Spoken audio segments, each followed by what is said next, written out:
Welcome everybody to our tournament series here at Kojaks. We're at the final table of the main. We're just about to get started, so once we get rolling, we'll get all the introductions done and chip stacks and all that sort of stuff. I'm here with Kyle today, and we've got our miniature, our mini commentator. Oh, Melina, my daughter, is with us, but she's in her cheerleading outfit, cheering for everybody. But anyway. Hopefully it'll be an exciting final table, and it looks like that we are about to start rolling. In seat one, I know is Dante. I believe Coach is in seat two, but I could be wrong. Who you're seeing on the screen now is Adam Alejandro, I believe is his name, with the A's hat, with the Braves hat. Or the A's, I guess it's A's. I can't tell what it is. Alabama, maybe. I don't even know. I can't tell what that hat is. Can you see it? I can't tell. I know it's a letter A. That's about letter it. A. Then you've got Dennis. I forget that fella's name. They're supposed to bring me the list. We've got Alex Cruz, who's sitting really healthy in chips right now. I know Rudy Borg is at one of the seats. Once I see the rest of the players, we'll get them all named. But hopefully it's fairly exciting, and we can kind of figure it out from there. So enjoy.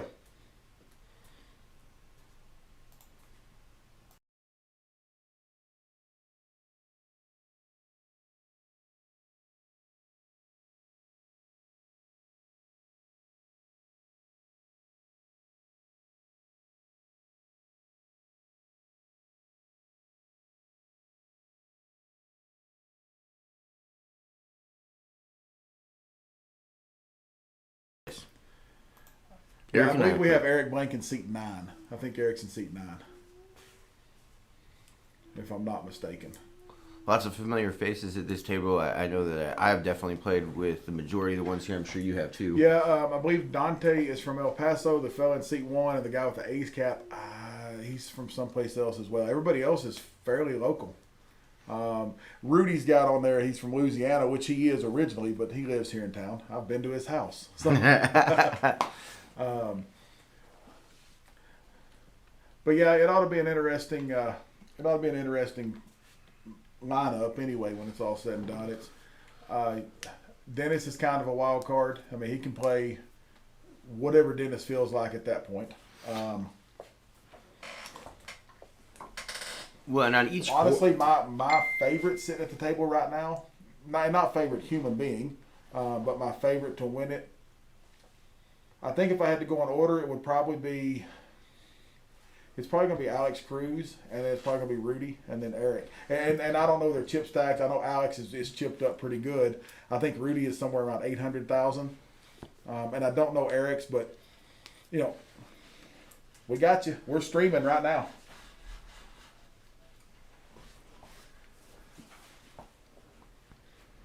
Okay.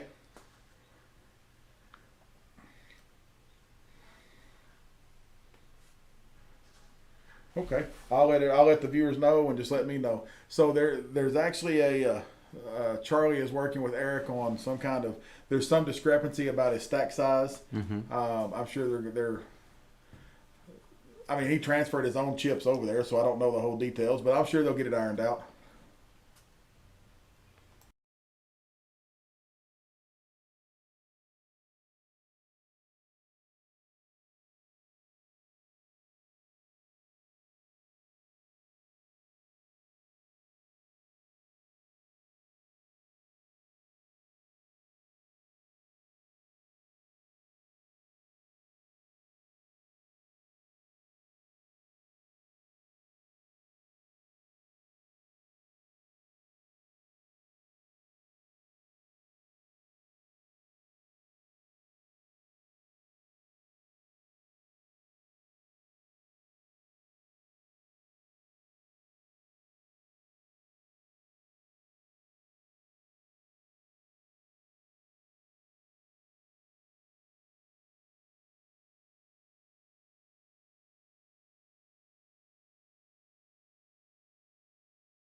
Okay, here we go. We've got the discrepancy figured out on the stack size. Yes, Eric is in seat 9, and they are about to start banging away.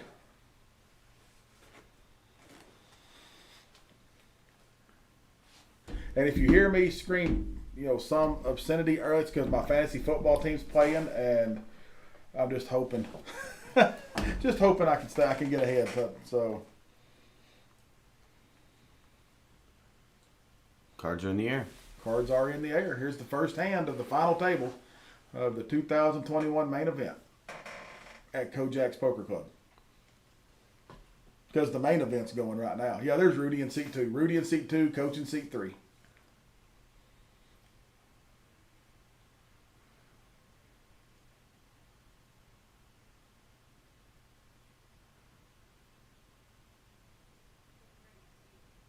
Adam raises it to 80,000. Robbie, that's Robbie. Robbie just moved all in with pocket kings.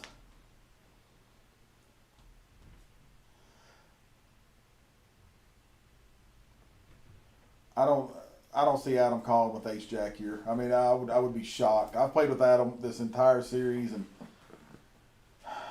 he's fairly short stacked. Well, he's not short stacked, so he's only got to call. He's only got to call 110 more. Yeah, with 110 more and it being at an 80. But it's literally 25% of his stack. That is the math behind it that makes you go, maybe I should think about this.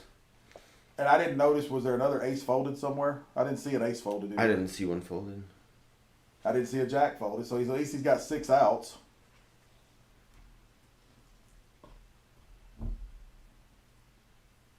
But when you've got 198,000 in pocket kings, that's what you do. Absolutely. Because he's going to pick up a $353,000 pot. Puts him in. The blinds are huge right now. Yeah, and every blind is just an enormous part of the stacks, plus the antes, of course. Yeah, I think it's around. 15, 30, 30 is where they're at. Wow. Yeah, he's counting it out right now. As a player sitting there when you just moved all in, you hate seeing them count out their chips. You're like, please just tell me you're going to be short. Don't. I don't see Adam. I'll be shocked if Adam makes this call. I really will.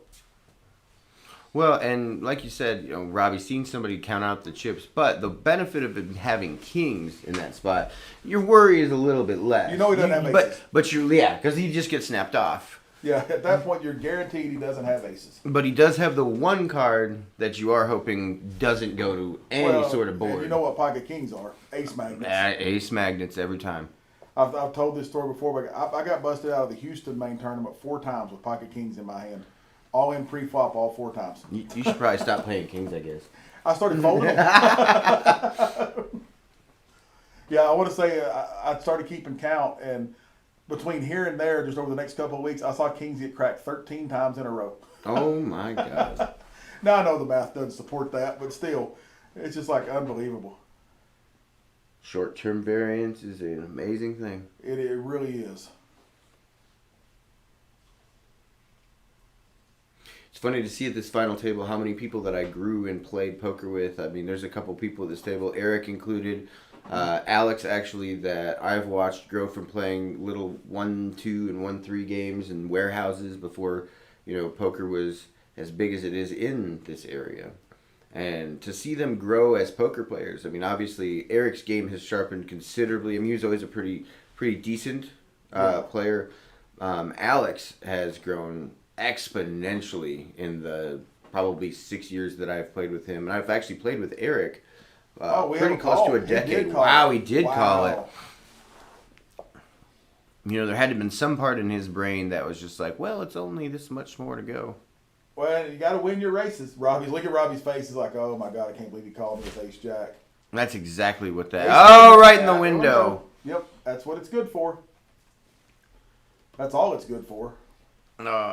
King on the river to save? No, and we already got one down. Robbie's out. Wow.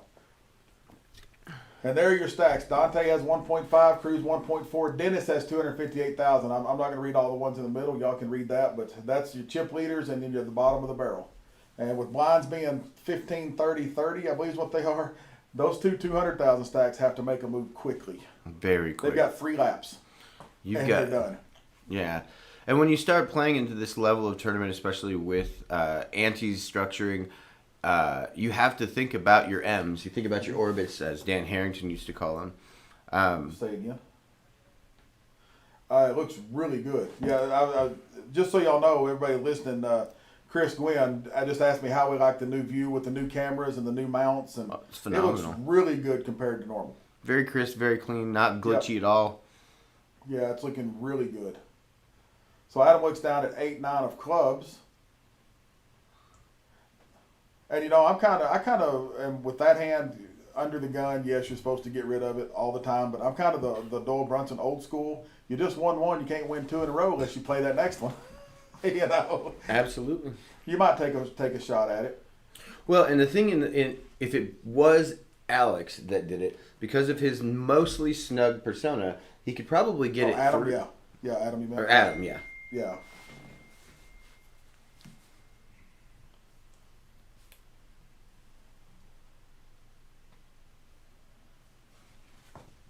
Coach is another one that I've played with for a really long time. We played in some warehouse games probably 8 years ago.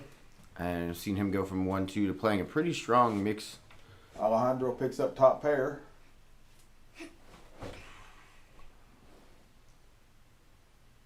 Here comes a bet from him. I would think he'd come out betting right here. No, Dante bets. Dante is on a Dante's on a bluff. Well, he's gonna walk into it. Now, does Alejandro just call here? Or does he raise? Yeah, he just calls. You Calls. just flat it here. In my opinion, you just flat it. Oh, I'm agreeing with you. I was just curious of what he's actually. I mean, he knows Dante doesn't have a 7 now for sure. He checks it back to him. He's going to give Dante a chance to trip again, but Dante. So this tells me if I'm Alejandro, he doesn't have anything. And this also tells me this could be trouble. Dante picked up a pair of 4s. Maybe not. Dante will probably get out of the way. Is he going to call the 30? he Call does. He does call the pair of 4s. I I don't really like that play. I don't like that call whatsoever. You save yourself 30,000 right there. He's definitely not floating you on the river there, and all you have is a bluff catcher in a spot where you were the one that bet, and then he called. He's never floating you on the river there. Yeah, he bets pre-flop and then gives up the lead on the turn. He bets the flop and gives up the lead on the turn. And I'm just like, why would you give up the lead if you took the lead on the flop? You got to keep the lead. I would have liked to have seen a bet on the river versus letting on the turn versus Alejandro versus you calling Alejandro on the river. I mean that doesn't, Absolutely. they don't line up. And I think if you watch a lot of players, like I say, I've been just kind of thinking about this for a while now. If you watch a lot of players, that's the mistakes they make. They it's not necessarily a mistake, but they float off, they leak off chips. That's where your leaks come from, or doing Absolutely. little things like that.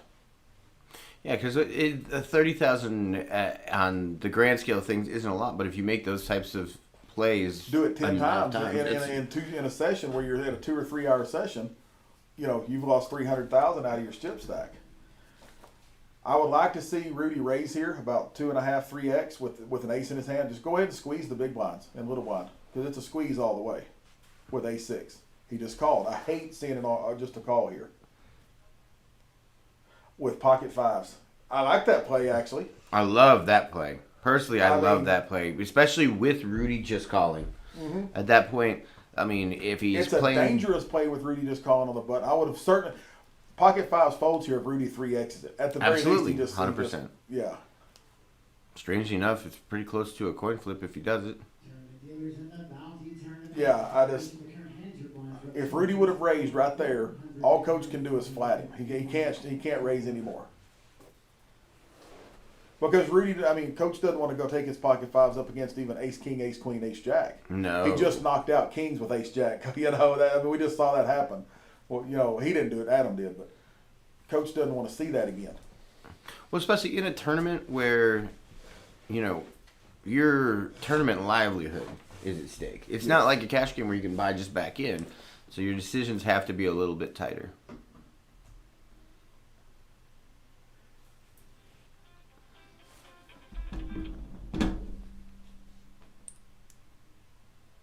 All I can say is with this group at the final table, we have the wall of champions. It's gonna be one ugly picture we put on the wall. They're just not. It's not making the wall any prettier. You know.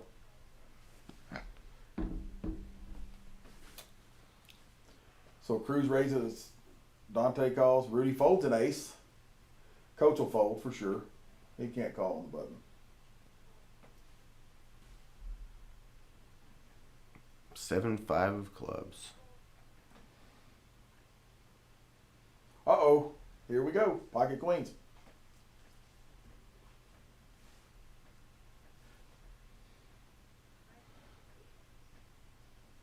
Looks like he raised it 225. Is that two placards or just one? I can't tell. It's really hard to tell. I think just by the height of it, it's just the one, but I can't tell. Yeah, I can't tell it's leaning on. Took it to one, so it was just one. He took it to. Another 100 over the top. And Dante calls. Wow. Now Dante's call here. But he's in a bind. We've already seen 2 aces gone. He's got 1 out if an ace comes. Now he's got a 4. He picks up some outs.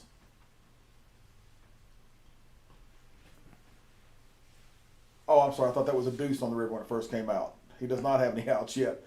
He's still Just dead backdoor ace. ones, yeah. Yeah, he's the 1 out. I thought that was 2, 3, 5. Now a jack, however, could be fireworks here. They checked it. Wow. On that board, if I'm Alejandro, I'm taking it down. I mean, you can't afford for that king to come off on the turn.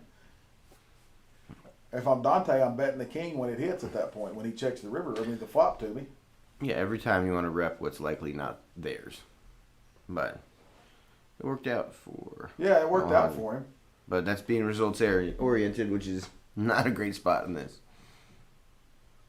Yeah, I'd say when that king comes, if I'm Alejandro, I'm betting it to see if he's got a king. Mm-hmm. But you put yourself in a position to where you're gonna have to lay it down if he re-raises you right there. Mm-hmm. And if Dante doesn't, if I'm in Dante's shoes, if he checks it to me, I'm betting the king as soon as it hits. Yeah, and if he just calls on that king, I know that there's a good chance I'm going to have to fire another bullet afterwards, but I'm probably right in there. Yeah. I just don't want to see any more paint at that point. Exactly. So I just watching these guys. They're fortunately none of them realize the landmines they're dodging. You get the players, they haven't gotten cagey yet. You put Billy at this table, and Billy got knocked out earlier, or you put the guys that are on that wall, some of them, you put Darryl or Braxton, or, not that these guys aren't to that level, I'm not saying that, but those styles of play would have done just what we're talking about. Absolutely, 100%.